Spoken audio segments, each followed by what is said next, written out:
Before diving into this incredible story, remember to subscribe to the channel and turn on notifications. Here, every story has something to say, and you won't want to miss a single one. Rain was falling in fine drops on the already glistening asphalt of the small town of Springfield, making driving difficult. Omar al-Khalid, a young Arab man with a calm but determined gaze, was driving carefully toward his home after a long day at work. Suddenly, a car came speeding up and violently crashed into his vehicle. The impact was brutal, the metal bent, the windows shattered, and Omar was thrown against his seat, seriously injured. A few minutes later, the sirens wailed. Panicked passers-by gathered around the scene. A police officer, James McCarthy, arrived at full speed, his attitude arrogant and his gaze suspicious. He approached Omar, who was struggling to breathe and speak due to the pain. Without even attempting to assess the situation, McCarthy spits out his words like a sentence. "Dirty Arab, what are you doing here?" Omar, in shock, tries to respond, but his words are choked by the pain. McCarthy's racism hits as hard as the accident itself. Witnesses remain silent, some out of fear, others out of inner rage, unable to believe that a police officer could act this way in the midst of a medical emergency. Omar's heart is pounding, not only because of his injuries, but also because of the humiliation. He realizes that what he thought was a simple car accident is turning into a moral and social confrontation, the extent of which he doesn't yet know. As he is transported to the hospital, his mind oscillates between pain, anger, and fear. He is still unaware that his influential and respected family will discover the police officer's racist act and that this moment will mark the beginning of an unexpected upheaval for the entire community. Omar al-Khalid lay on the stretcher, his body aching and covered in dried blood. Each breath was an effort. Around him, the bustle of the hospital contrasted sharply with the silence he felt inside his head.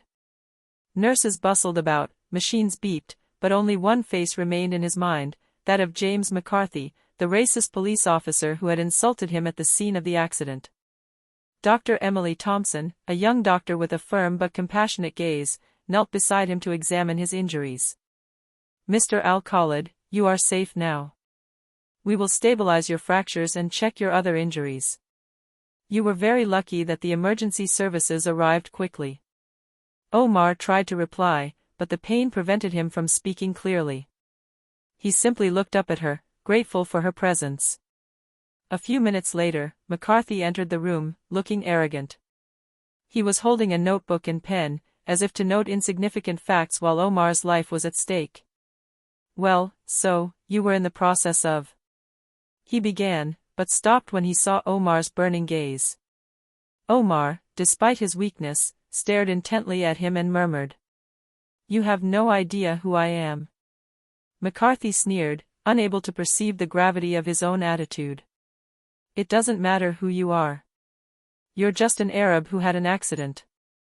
At that precise moment, Faisal al-Khalid, Omar's father and a respected philanthropist in the city, burst into the room. His face, usually calm and measured, was filled with anger. "Officer McCarthy, did you insult my son?" he asked in an icy voice. The policeman stammered, caught off guard, unable to find a suitable response. For the first time, he felt genuine concern. Emily intervened firmly. "This is not the time for prejudice. You are here to protect and help, not to humiliate a victim." Faisal then turned his attention to his son, who was trying to breathe despite the pain. "Omar, we will make sure that justice is served. You are not alone." The policeman stepped back slightly, realizing that this incident would change his life and that the words he had spoken would cost him dearly. Meanwhile, Omar felt a mixture of anger and relief. Anger at the humiliation he had suffered, relief at seeing his father and the doctor defend his dignity. In his mind, he already knew that this simple accident would trigger a series of events that would leave no one indifferent. The following days in the hospital were a mixture of pain, intensive care, and palpable tension. Omar underwent constant tests, X-rays, and treatment, but his mind was obsessed with what he had experienced at the scene of the accident. The humiliation inflicted by Officer McCarthy continued to haunt him. Meanwhile, the police department was conducting its investigation. McCarthy, compelled to write a detailed report, was visibly nervous. His superiors, informed of the witnesses' complaints, were beginning to question his conduct. Rumors were spreading rapidly. A police officer had insulted a seriously injured victim, and the community was demanding answers. One morning, the situation took an unexpected turn. Faisal al-Khalid, Omar's father, arrived at the hospital with his personal assistant and several influential members of the community. Faisal was not only a successful businessman, he was also a philanthropist, known for his charitable work and social projects throughout the city. News of his son's identity sent shockwaves through the police department. Faisal addressed McCarthy directly, in a calm but sharp voice. "Officer McCarthy, you dared to insult my seriously injured son. Do you know who you're talking to?" The policeman turned pale, stammering. I didn't know." "You should have known that every person deserves respect and dignity, regardless of their origin," replied Faisal, his eyes burning with intensity. The presence of the al-Khalid family and influential witnesses forced the department to act quickly.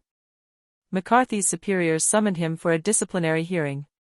The racism he had displayed at the scene of the accident was no longer being ignored. Meanwhile, despite his injuries, Omar felt a renewed sense of hope. He understood that his father and family would not only protect his rights but also ensure that justice was served. It was no longer simply a car accident, it was now a fight against humiliation, racism, and injustice. Emily, the doctor, watched the scene with both satisfaction and concern. She knew this case would trigger a chain reaction throughout the city. The images, the testimonies, and the truth about Omar's identity would put McCarthy in a position where he could no longer ignore his actions. This revelation transformed the dynamics of history. What had begun as a simple accident became a moral and social confrontation, where dignity and justice would triumph over arrogance and hatred. In the days that followed, the police department could no longer ignore the incident. Witnesses had filmed the scene of the accident, and the videos were already circulating on social media. The entire city was in turmoil. A police officer had seriously insulted an Arab victim injured in an accident, and the influential identity of the al-Khalid family had just been revealed. McCarthy, who once displayed arrogance and superiority, began to feel fear and doubt. His superiors had summoned him several times for disciplinary interviews. Each meeting confronted him with his own prejudices and the extent of his actions. At the hospital, Omar continued his recovery with a mixture of pain and determination. He could barely walk, but each visit from his father, his family, and Dr. Emily Thompson gave him the strength to persevere. Emily, seeing his condition, told him, "Omar, you are stronger than you think. What you are going through is not right, but we will make sure that justice is served." Faisal, for his part, took matters into his own hands. He organized a meeting with police department officials and some community representatives. His objective was clear: to hold McCarthy accountable for his behavior. During the meeting, McCarthy attempted to justify himself. "I didn't know who. I didn't want to." Faisal interrupted him, in an icy tone. "You have insulted a suffering human being, without any regard for their dignity. It's not a question of who they are or where they come from. It's a question of morality and justice." McCarthy's colleagues, some surprised, others angry, understood that the arrogant man who thought he could act with impunity was now facing immense pressure. The testimonies, the evidence, and the public outrage made any excuse impossible. This confrontation marked a turning point. McCarthy understood for the first time the gravity of his actions. His arrogance gave way to fear, and the humiliation he had inflicted on Omar would come back to haunt him. Justice finally seemed about to prevail, but Omar knew this was only the beginning of a larger struggle to have respect and dignity recognized for all. Tensions in the city were at their peak. Local and national media had covered the story. A police officer had insulted a seriously injured Arab victim, and the influence of the al-Khalid family had just revealed the extent of the injustice. McCarthy knew his career and reputation were at stake. The police department took decisive action. McCarthy was immediately suspended and summoned for a formal disciplinary hearing. Witnesses were called, and video recordings of the incident and his insults were presented. The officer attempted to defend himself, but every word rang hollow in the face of the evidence and the community's outrage.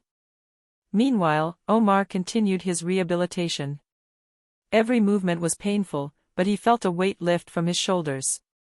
His father, Faisal, and Dr. Emily were by his side, encouraging him to stay strong and to keep faith in justice. At the hearing, the verdict was clear and unequivocal. McCarthy was required to undergo mandatory re-education on diversity and respect for victims, face a severe punishment, and have an official evaluation of his behavior recorded in his file. The entire city, witnessing the case, understood that no racist act would go unpunished. Despite his injuries, Omar felt a mixture of relief and pride. He had been humiliated, hurt, and scorned, but he had regained his dignity thanks to his family and the solidarity of those around him. The Arab community and all those who had followed the case saw in him a symbol of courage and resilience. In the weeks that followed, Omar decided to dedicate some of his energy to raising awareness about tolerance and respect, using his experience to educate and inspire. McCarthy, for his part, had learned the hard way that racism and arrogance always leave their mark and that no status or authority protects against moral injustice. And so the story ended. An accident that could have been merely a tragic moment became the catalyst for a universal lesson about dignity, respect, and the power of justice in the face of injustice. Despite the pain and humiliation, Omar emerged stronger and more determined than ever.